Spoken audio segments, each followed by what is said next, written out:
Mu gitondo cyo kuri iyi tariki enye Ukuboza mwaka wa 2025 ku rukiko rw'ibanze rwa Kicukiro haburanishijwe abasore barenga batanu bakurikiranweho icyaha cyo gukwirakwiza amashusho y'urukozasoni. Aba bakaba biganjemo Uzabakiriho Superiye wamenyekanye nka Jihad, Kalisa John wamenyekanye nka K John, Papi Nesto n'abandi batandukanye bakurikiranweho iki cyaha. Aba kuburanishwa kwabo byagizwe ibanga by'umwihariko ku bw'umutekano wabo, cyane cyane ko baje mu masaha ya kare cyane ya mu gitondo hakiri kare ku buryo bitigeze biyereka itangazamakuru. Kuburanishwa kwabo byagiye bikurikiranwa hafi by'umwihariko kubera ko hari n'ibitangazamakuru bitandukanye, abanyamakuru b'ubwoko bwose cyangwa ibinyamakuru bitandukanye bari bahateye amapine, gusa ntago bigeze bemererwa kwinjira mu rukiko. Mu masaha y'iburanishwa bari mu muhezo, gusa bari hafi aho ngaho mu busitani bw'uru rukiko, barimo bifata amavideo ndetse bari gutangaza inkuru z'uko byifashe, cyane cyane ko bagendaga bamenya amakuru uko amasaha agenda yicuma ndetse n'ingingo zigezweho. Uyu nguyu Uwalizagwira Floriye wamenyekanye nka Yamano, akaba ari n'umuhanzi cyane wakunzwe mu gihugu cy'u Rwanda muri iyi myaka irenga 4 ishize, akaba yarakunzwe mu ndirimbo zitandukanye by'umwihariko ziganjemo indirimbo z'urukundo. Yamano ni umuhanzi wavuye kure agera kure heza kandi yaravuye kure habi. Gusa uyu munsi wa none ari mu mazi abira kubera video ye yashyizwe hanze mu minsi yashize. Ku itariki 9 z'ukwezi kwa 11 mwaka wa 2025 video ye yaje gusakazwa ku mbuga nkoranyambaga iherekanwa n'abantu karahava. Ahanini ngo biturutse ku kuba hari umuntu babanaga witwaga Kalisa John, uyu akaba ari we K John, baje gufata video ye ayishyira hanze kubera ibintu batumvikanagaho, cyane ko ari abantu babanaga mu buzima bwa buri munsi. Uyu Yamano ni umuhanzi wakunzwe n'abatari bake. Gusa nyuma y'uko video ye ije gusakazwa hanze ndetse igashyirwa hanze agashyirwa ku karubanda, yaje kwegera inshuti n'abavandimwe abagisha inama y'icyo yakora.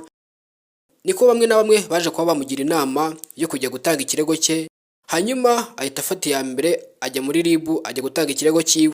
Hanyuma Yamano akimara gutanga ikirego, batangira gufata Kalisa John n'abandi batandukanye bagenda babafunga babashyiramo ndetse bagomeza gukozwaho iperereza, ndetse urwego rw'igihugu rw'ubugenzacyaha RIB rwagomeje kuvuga yuko rukiri gukora iperereza ndetse hari n'abantu bagomba kubigenderamo by'umwihariko batari bakeya. Niyo mpamvu mu minsi yashize uwitwa Jihad cyangwa se Uzabakiriho Superiye ariko wamenyekanye nka Jihad nawe yaje kwisanga ari mu maboko atari ye biturutse kuri iyo mpamvu yo guhererekanya ndetse no gukwirakwiza video z'urukozasoni cyane z'uyu muhanzi Yamano wateraga akabariro n'umukunzi wiwe.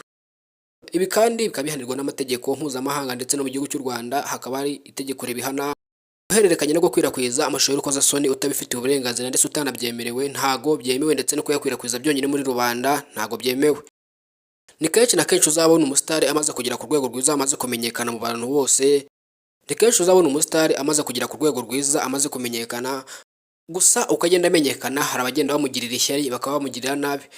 Kenshi abashaka kumugirira nabi ntago ari ukumufata ngo bamukubite cyangwa bamurase, ahubwo kumugirira nabi ni ugusenya izina rye cyangwa se bagatangira gusenya ibigwi yakoze, by'umwihariko batangira kugaragaza intege nke ze cyangwa se amafuti ye.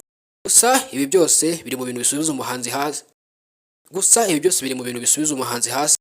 Gushyira amashusho y'urukozasoni y'umuhanzi hanze ukayata hanze ni ibibazo bikomeye cyane by'umwihariko ku muziki we cyangwa se ku bikorwa akora bya buri munsi.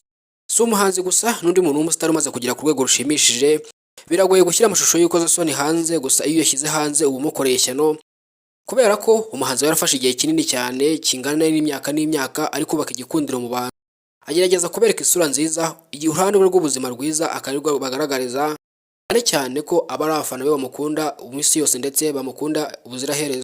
Abafana biyeguriye imitima yabo bagakunda umuhanzi runaka, iyo bamuhanye ikibazo cy'inenge mugaya cyane ndetse bamwe na bamwe bakamuvaho.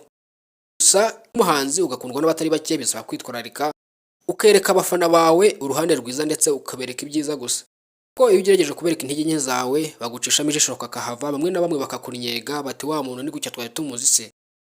Imyanzuro y'urukiko yagizwe ibanga, gusa urubanza rwa Jihad rwashyizwe mu matariki ari imbere muri uku kwezi, ariko ntabwo hatangajwe neza itariki nyirizina uru rubanza ruzaberaho. Tuzagomeza tubakurikiranire kamwe ku kandi mugende mumenya amakuru. Ugomeze ubane natwe kuri Taifa Rwanda, ugomeze ukurikirane ibiganiro byacu, ugomeze ubane natwe. Nitwa Elize Taifa, ndagushimiye cyane wowe wakanze subscribe, kandi nawe utarayikanda ndagushishikariza kuyikanda kugira ngo ujye ubona amakuru mu bambere ndetse uyabone mbere y'abandi. Komeza ubane nanjye, ndabashimiye cyane, Imana ibarinde.